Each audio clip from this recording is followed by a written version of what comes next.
아, 네. 오늘은 이어서 다양한 화면 이동 방법에 대해서 구현을 조금 더 해보도록 하겠습니다. 먼저 내비게이션과 루트를 한번 같이 보도록 하겠습니다. 다양한 화면 이동 방법이라고 해서 우리 앱을 사용하다 보면 여러 가지 화면 이동 방법이 나오게 됩니다. 특히 모바일 앱에서는 다양한 화면 이동 방법을 제공을 하고 있으면서 우리 앞에서 만들어 본 탭바 하단에 위치해 있으면서 여러 가지 화면을 선택할 수 있게 해주는 탭바가 있고, 이렇게 해서 우린 4개의 탭을 정의를 했습니다. 그 외에도 내비게이션 컨트롤이라고 하는 게 있습니다.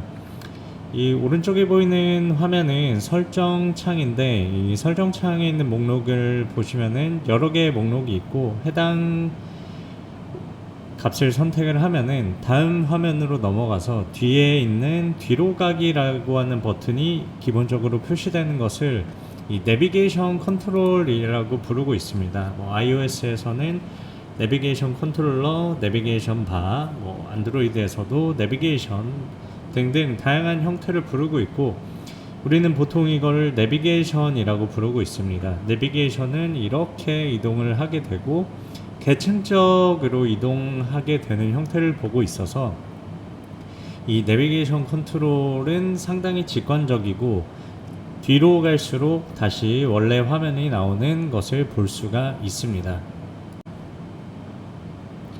네, 그렇게 나와 있는 화면 이동 방법이 있는데, 플러터에서는 내비게이터를 이용한 기본 화면 이동 방법을 같이 제공을 하고 있습니다. 앞에서 얘기한 모바일 앱에서 주로 사용하는 내비게이션 컨트롤을 사용을 해서 화면 이동이 가능하고, 이 내비게이션 컨트롤은 기본적으로 화면을 위에 쌓는 개념으로 구현이 되어 있습니다.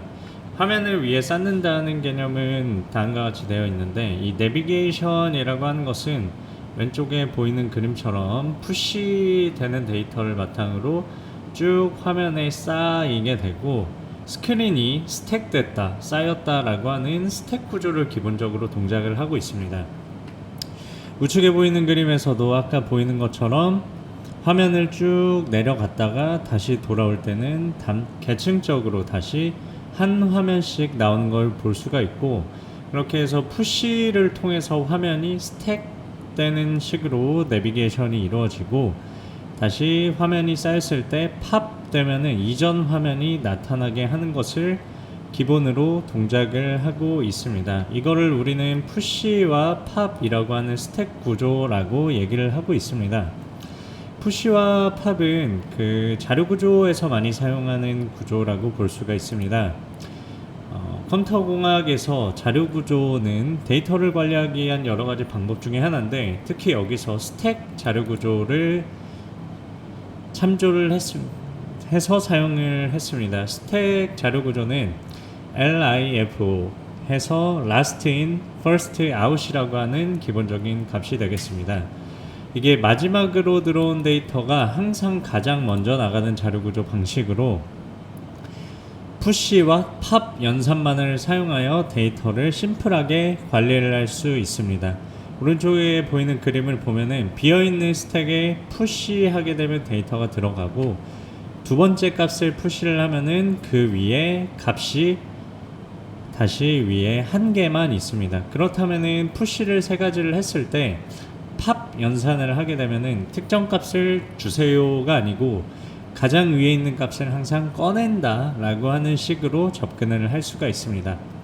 특히 이런 스택 자료 구조는 단점이라고 할 수 있지만 중간에 있는 데이터를 강제로 접근을 하는 것이 허용이 안 되기 때문에 단점이라고는 볼 수 있으나, 푸시와 팝에 대한 연산이 항상 1회에 모든 연산이 이루어지기 때문에 굉장히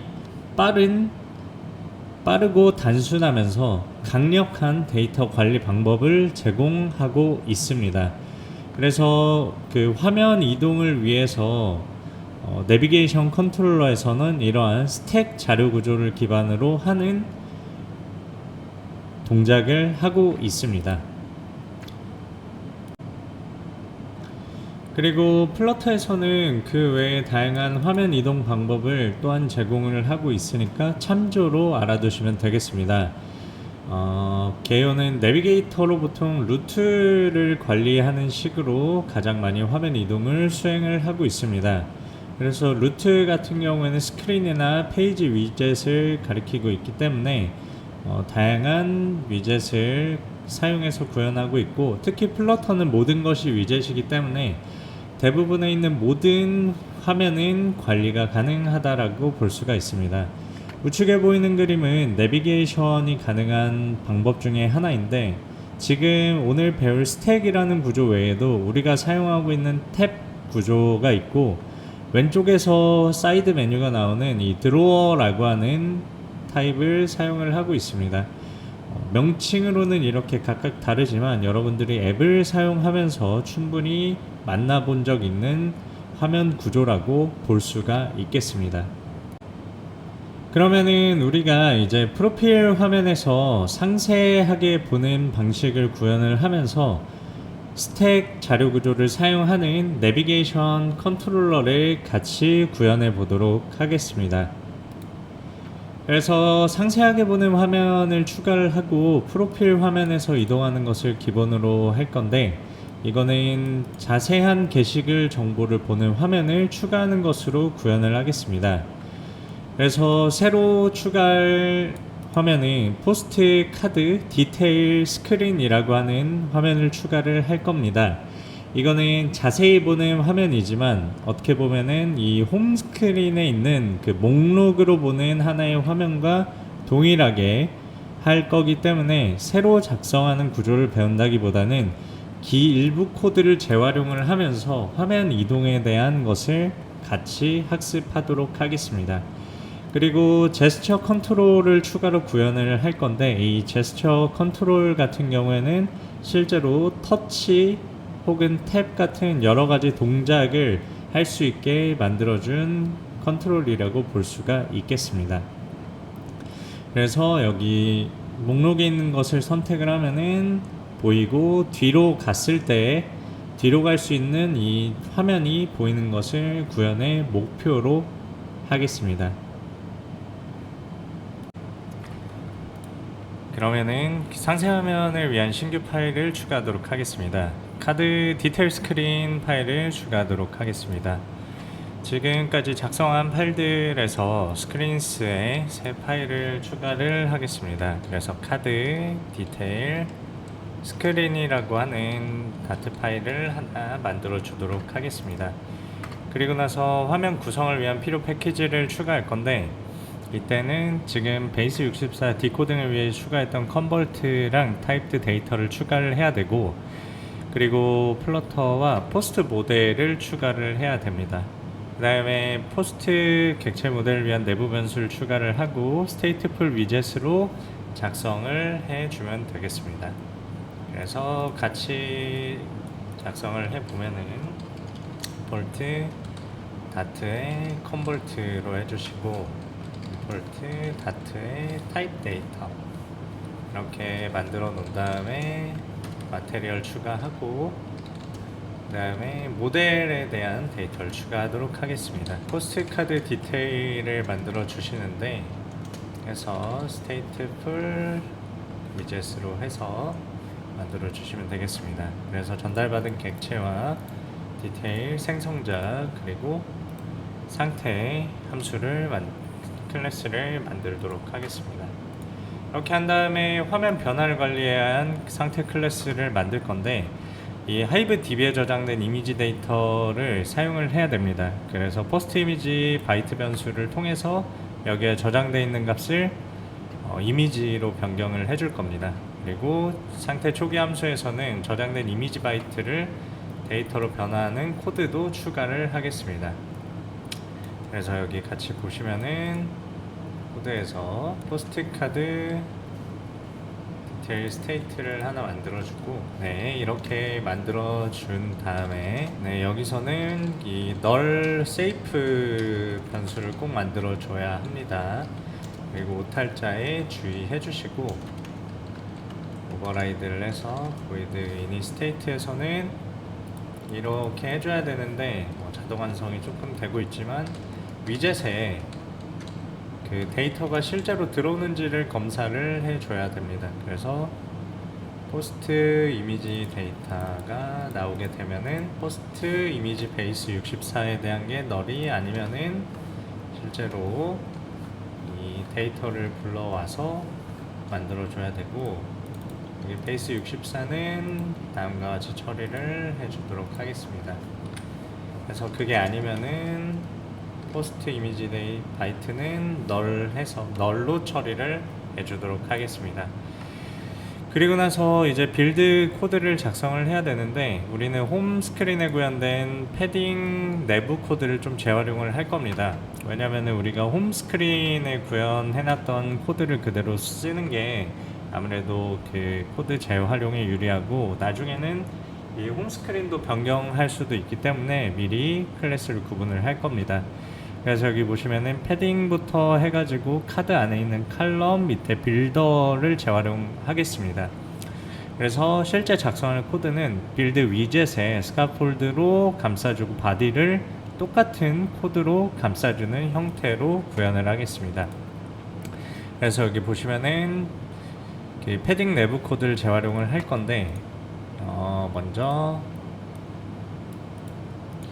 빌드 함수를 작성을 해 주시고, 빌드 함수를 먼저 작성을 해 주신 다음에 여기서 오버라이드 위젯 빌드 함수를 하나 만들어 주도록 합니다. 그래서 스카폴드 앱바 에서 포스트 디테일로 생성이 되면은 이 바디 영역을 비워준 다음에 이 탐색기에서 홈스크린으로 가셔서 여기 보시면은 이 빌드에 패딩 이하 코드들이 있습니다. 이 코드들을 가지고 와서 바디에 붙여 넣어 주시고, 실제로 이렇게 하면은 이제 조금 달라지는 부분이 몇 개 있는데, 일단은 홈스크린에서 이 포스트부터 해가지고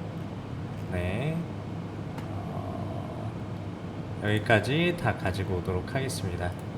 그래서 하단에 실제 코드들을 안에 삽입을 해 주시고, 이렇게 한 다음에 보시면은 지금 괄호가 좀 잘못된 것을 볼 수가 있습니다. 그래서 여기서 지금 정렬을 같이 해주시고, 변경해야 될 부분이 좀 있는데 여기에 포스트를 찾지 못하는 문제가 있습니다. 그래서 위젯으로 여기 나와 있는 포스트를 다 변경을 해 주시면 되겠습니다. 이렇게 해서 이렇게 쭉 변경을 해 주시고, 우클릭을 해서 문서 서식을 여기 문서 서식을 적용을 하면은 실제로 문서에 맞는 서식으로 변경이 될 수가 있습니다. 해서 여기까지 작성을 하시면은 지금 이게 잘 안 맞죠. 선택 영역 서식까지 해서 이렇게 맞춘 것을 볼 수가 있습니다. 결국 우리가 그 재활용된 코드를 가져오기 위해서 내부 구조를 바꿨고, 그 다음에 여기에 보이는 포스트에 대한 것을 위젯으로 다 교체를 했습니다. 그렇게 했기 때문에 그 외에 나머지를 이 빌드 포스트 헤더부터 해가지고 오는 거를 모두 복사를 해 주도록 합니다. 세세한 코드는 여기 넣어놨지만 홈스크린 안에 있는 코드도 동일한 것을 사용하기 때문에 그대로 불러오셔도 큰 문제가 없습니다. 그러면은 여기까지 해서 복사해서 붙여넣고, 다시 한번 말씀을 드리면은 여기에 포스트까지 작성이 되어 있는데, 이렇게 하면 내부 변수로 찾기 때문에 이 위젯을 통해서 이 위젯 안에 있는, 그러니까 이 상단에 있는 위젯에 있는 포스트를 가지고 오겠다라고 지정을 해야 되기 때문에 여기 빨간 줄이 뜨는 이 부분을 전부 위젯.post로 교체를 해 주신 다음에 코드를 수정을 꼭 해야 되겠습니다. 여기까지 작성하시면은 지금 이제 카드를 볼 준비는 되어 있는데, 실제로 이제 카드를 보여줄 코드를 일부 수정을 해야 되겠습니다. 그래서 우리는 제스처 디텍터를 사용해서 터치를 감지를 할 거고, 이 온탭 속성을 구현하는 것보다 이 제스처 디텍터 위젯을 사용하는 게 훨씬 다양한 기능 구현에 도움이 됩니다. 그러면은 싱글 탭부터 해서 이 제스처 디텍터에서는 우리가 보통 쓰는 싱글 탭, 더블 탭, 그 외에도 홀드, 드래그, 스와이프까지 모두 지원을 하기 때문에 필요에 따라서 다양한 제스처를 직접 구현을 할 수가 있습니다. 그러면은 프로필 화면에서 호출하는 방법을 한번 같이 볼 건데, 변경 대상 코드는 빌드 포스트 그리드 함수를 수정을 할 겁니다. 빌드 포스트 그리드 함수를 수정을 할 건데, 지금까지 보시면은 코드를 잠깐 보면은 이 프로필 스크린에 빌드 포스트 그리드 코드를 다음과 같이 작성을 했습니다. 해서 이 value listenable 빌더를 사용을 해서 없을 때는 이렇게, 그리고 있을 때는 그리드 빌더를 사용해서 아이템을 출력을 해주고, 그럴 때 이미지 셋을 통해서 메모리에서 데이터를 표시해 주는 것까지 했습니다. 그리고 태그된 사진은 별도로 다시 그리드 뷰를 표시하는 걸로 코드를 작성을 했습니다. 근데 보시면은 그리드 뷰가 중복이 되어 있고 코드가 조금 분리되어 있는, 좀 길게 작성되어 있어서 가독성이 좀 떨어지는 것을 볼 수가 있습니다. 그렇게 했기 때문에 이번에는 중복된 요소를 분리해서 새로운 함수를 구현하는 것으로 코드를 수정을 해 보겠습니다. 그래서 기존의 빌드 포스트 그리드 함수를 빌드 포스트 그리드와 포스트 타일, 이미지 그리드, 그리고 메모리 이미지라고 하는 3개의 함수까지 확장해서 작성을 해 보도록 하겠습니다.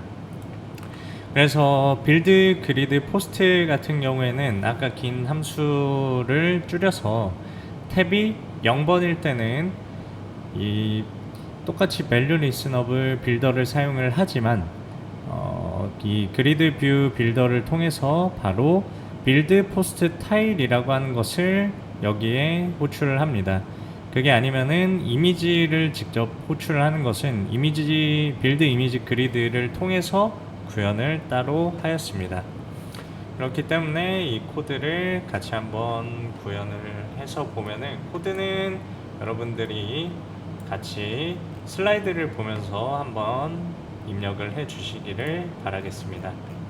그래서 보시면은 빌드 포스트 그리드를 일단 수정을 해 주시고, 여기서부터 여기까지 된 코드를 수정을 하시면은 실제로 포스트 타일이랑 이미지 그리드가 없어서 에러가 나는 것을 볼 수가 있습니다. 그러면은 이제 여기서 빌드 포스트 타일 함수를 다음과 같이 작성을 할 겁니다. 이 빌드 포스트 타일 같은 경우에는 제스처 디텍터랑 이미지 로직을 별도로 분리하는 것으로 하겠습니다.